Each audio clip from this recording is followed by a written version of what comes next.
Update. Am I the a-hole for telling my cheating ex-wife's parents that I don't care about her anymore and she's not my problem?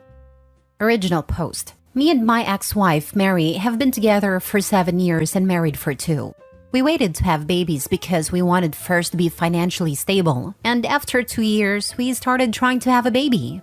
So a few months passed by when I caught her cheating on me. I immediately told her that I want a divorce, and she went crazy trying to suggest couples therapy, to forgive her, to think wisely cause everyone makes mistakes, her words, and all this type of BS. But I was adamant in my decision. I never forgave anyone for cheating in my life and never would. Our divorce was quick, thanks to a prenup, but unfortunately very dramatic, because during the separation and even in court, Mary wouldn't stop crying and begging me to think back at my decision. Fortunately, like I said, it was quick, and I always thank God for the idea of the prenup, because it avoided a lot of other drama and discussion. I still have everything, and since she cheated on me, I didn't have to pay her anything. The thing is that, after I caught her cheating, I tried my best to cut all contacts with her and to talk with her only through my lawyer. And when finally the divorce was finalized, I changed my number and house to avoid any unnecessary and useless drama. 3 years passed by and I'm still trying to recover because it really hurt me deep and because I really loved her. But unfortunately, cheating is one of the few things I never forgave anyone for. Thanks to my therapist, I'm slowly recovering and getting better. Now, the issue is this. After my divorce, I didn't hear news from Mary, so I didn't know anything about her life, and anything else. And a few days ago, I found out, reluctantly, that she was in a horrible car accident and was hospitalized in serious conditions. I know this only because 2 days ago I bumped into Mary's parents at the supermarket, and they immediately told me this, even if I don't understand why. Then they said that it would be nice if I go to visit her at the hospital, because despite what happened between us, Mary was always an important part of my life. And I told them that I would never go visit her because Mary wasn't my problem anymore and I don't have to do anything for her. We started arguing, and I clearly told them that I don't care about Mary, her life, and what she is doing, because she cheated on me, breaking my trust. And they always justified her cheating, blaming me for what happened, so she can go to hell. Then I left. They reached out to my parents and told them what happened, and now my father and my sisters agree with me, while my mother is insisting that I was a huge a-hole, because for how bad Mary hurt me, she was always my ex-wife, so a quick visit wouldn't change anything for me. My friends are divided on the issue, so here I am. Am I the a-hole? Now for the top comments before reading the update. Anyone who blames you for your partner's cheating is a dumbass and their opinions are worthless, not a-hole. Mom gets thrown into that pile. Or OP's mother is projecting. I wonder if she cheated on OP's father in the past. She's what one calls a compassionate human being. I hope you meet one. I guess you're one of those cheater apologists. Not a-hole. Now, I'm sorry to say this, but your mother may be hiding something from your father. Was she very close to your ex? It's a bit of a worrying sign that your entire family's on your side and she's not. Yes, they're pretty close. Tell your mom that you're getting a DNA test for the entire family if she doesn't knock it off immediately. I guarantee she'll shut up right quick. Either way, don't fall for it. You have nothing else to worry about with this woman. If your mother insists too much, you'd better have a serious talk with her and your father.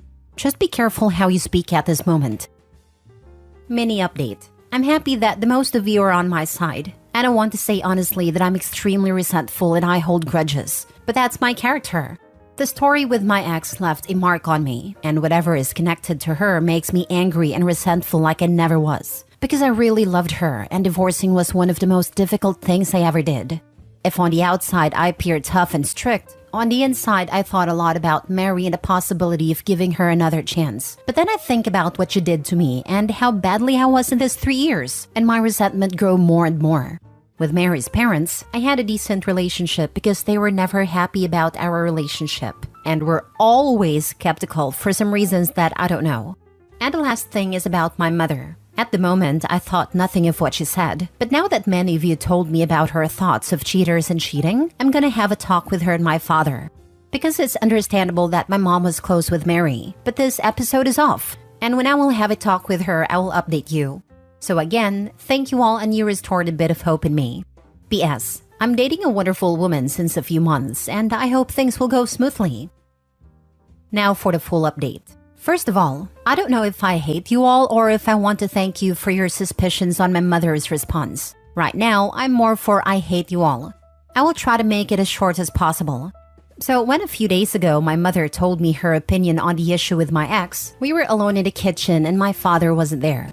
But yesterday I had a talk with both of them about this because you were right. Her response was off, and it sounded like she had some issues with cheating. And I hate to admit it, but you were right. So I had a talk with both of them, and it turned out my mother used to cheat on my father with her ex for the first 2 years of their marriage. And when her ex came to stay in our city, she was about to divorce my father. But then her ex died in a tragic car accident with other people, and they both agreed for couples therapy, and it seemed like they sorted things out, but seems not.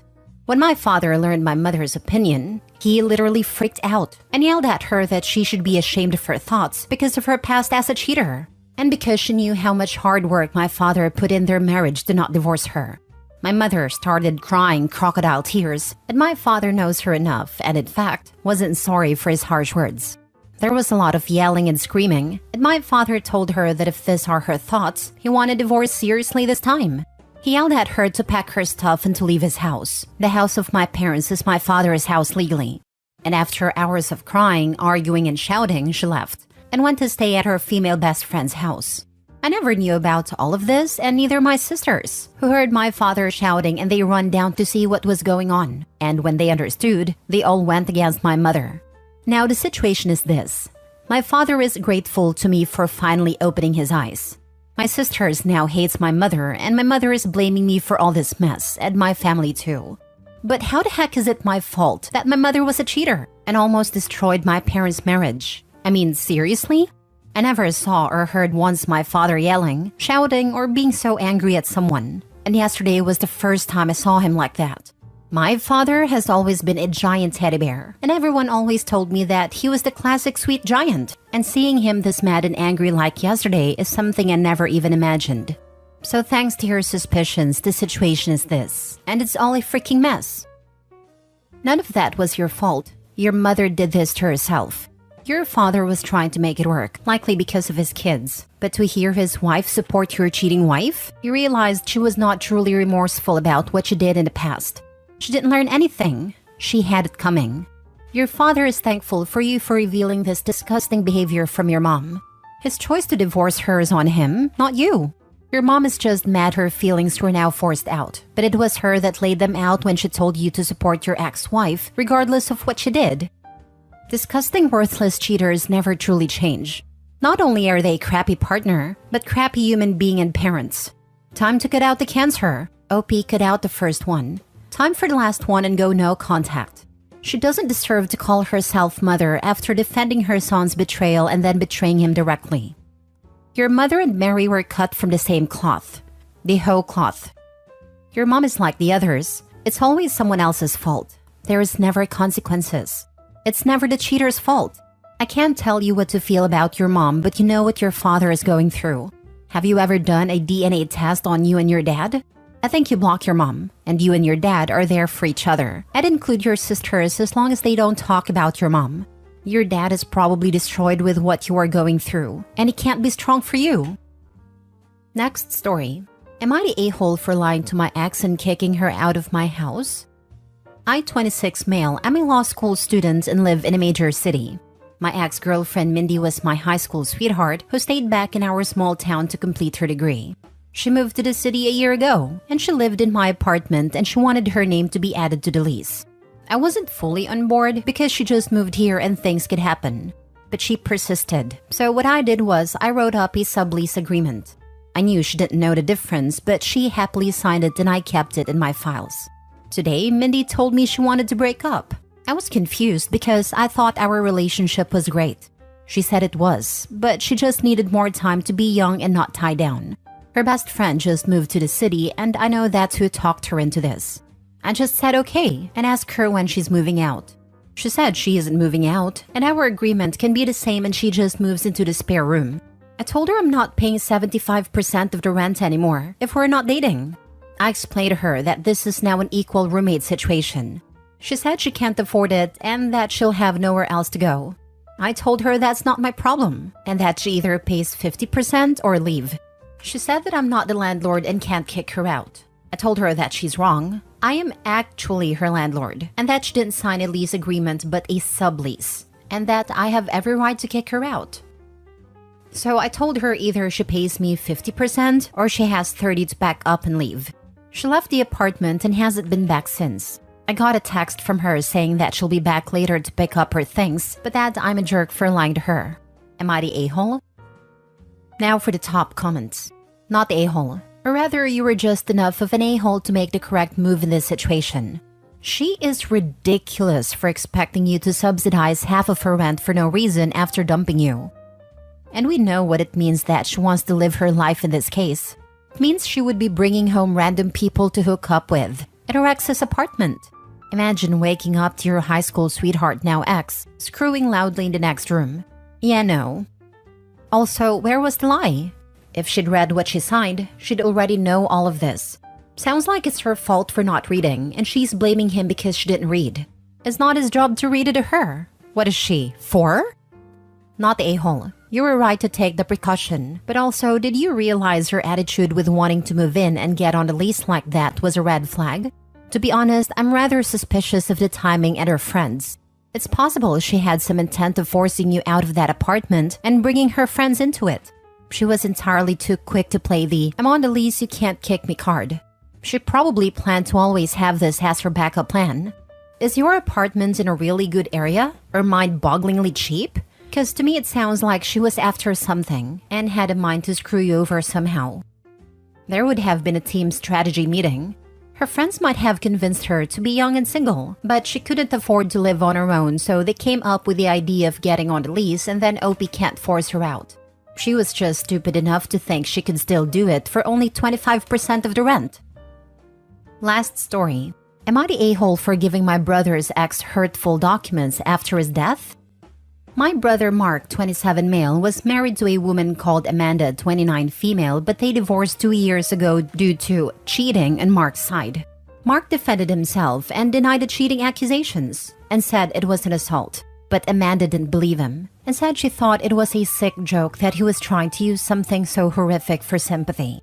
After the divorce, Mark went downhill and became even more depressed. He started going to therapy and got better for a while, but he took his own life 3 months ago. Mark and Amanda also have a kid who is 2.5. I was responsible for cleaning his stuff out, and I found 2 of those large brown envelopes addressed to myself and Amanda. Mine contained a sizable amount of cash, a letter from him, and a bunch of old photos from when we were kids. I got in contact with Amanda, who agreed to meet up. I gave her the envelope and said I had no idea what was in it. She opened it and started to sob.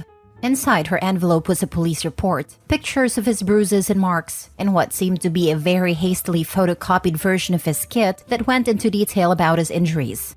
In his letter, he explained that the pain of not being believed by the love of his life was too much. Amanda was in shock and couldn't speak. She just shoved everything back into the envelope and walked out. She later texted me calling me a stupid callous witch for giving me the envelope, and how was she going to raise her son knowing what she did to his father. I apologized and said I had no idea what was in those letters, but she wasn't hearing it. She ended up letting our mom know about the documents and what I had done. Mom wasn't happy with me and even said, "I don't know why you gave Amanda those documents. That B would never believe him." She agreed that I shouldn't have given Amanda the envelope because she doesn't want to deal with Amanda and the aftermath of the situation. For context, Mark told our mom about it first and then Amanda. Mom fully believed him and got into some screaming matches with Amanda because of it. It's been a few weeks and I don't know if I did the right thing. Everyone that I spoke to, friends and family, said I shouldn't have given Amanda the documents. But I feel that since Mark went through the trouble of curating the evidence and didn't destroy them, he would want them to be known. Am I the a-hole? Edit. A lot of people are asking about if Amanda knew all the evidence, so I'm copy-pasting from a comment I made. My brother did tell and show Amanda the bruises and marks, but she didn't believe him. Without getting into too many details, he woke up in the hospital after a night out and had a kit done then. That was when he found out he had been SA'd. He had gotten drunk and Amanda assumed he had cheated while drunk and got into a fight, which is very out of character as he's not a violent man. He did tell Amanda, but she didn't believe him. And since our kids aren't just available for anyone, he didn't have that as proof. That's all I know. If I'm being honest, Mark could have shown her a video of it and she would have found a way to discredit him. Not a-hole. Truth always comes out eventually. You just fulfilled your brother's last wish. Dealing with the truth is your problem. I think that point is the most important. This is what OP's brother wanted. This, 100%. It would have been highly inappropriate of OP to snoop into something not addressed to them. They simply followed through on their late brother's desire for that envelope to reach his ex. The contents were purely for her, and if she didn't like it, that's not an OP in any way. She is simply redirecting the anger she should be feeling at herself at OP, so she doesn't have to feel as guilty as she should for blaming a victim and causing even more trauma for him and their child in the long run. You reap what you sow is one of my favorite lines. It's a firm and brutal truth of life. This is a rather tragic harvest, but one that is purely of her own making. These are her putrid crops to deal with. Not a-hole. When I lost my dad, I was handed an envelope of letters and things he kept from the time he left my mother and before he came back. I sat and looked through, and it was my mother's letters to him. They were very personal and revealed a lot about their relationship at a time. I felt sad. I had a pain in my chest, and I cried in public. Finding things out after death can be really hard, but my dad wanted me to have them. He saved my cards I sent him and even his divorce paperwork. He wanted me to know everything, but didn't know how to talk to me about it. I understood that he didn't want to hurt me. He wanted me to understand. That's what your brother wanted. He wanted his ex to know the truth, and it was right to hand that over. I truly believe that we should grant last wishes if at all possible, and this was.